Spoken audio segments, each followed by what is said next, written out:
Ке биде ли попусто прокоцкана шансата што градот Охрид и државата ја добија во Баку до 1 февруари 2020 да постапат по 19 барања на реактивната мисија на УНЕСКО, ако се земе во предвид фактот дека за 6 месеци треба да се покаже вистински напредок во исполнување на забелешките.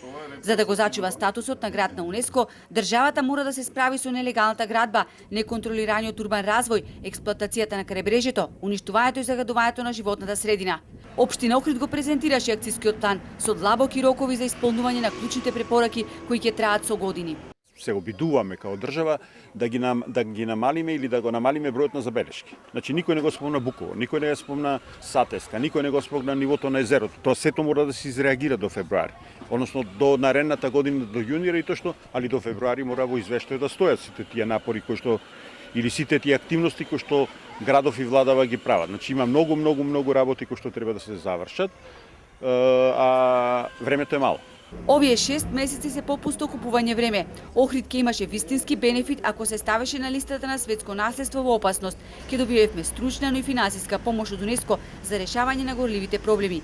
УНЕСКО, велат експертите, дава пари ако знаеш да ги искористиш. Јас да ви кажам дека УНЕСКО имаше за Охрид 2 проекти по 80.000 евра кои што никој не конкурираше да ги земе минатата година. Мислам, Охрид треба да го искористи брендот УНЕСКО.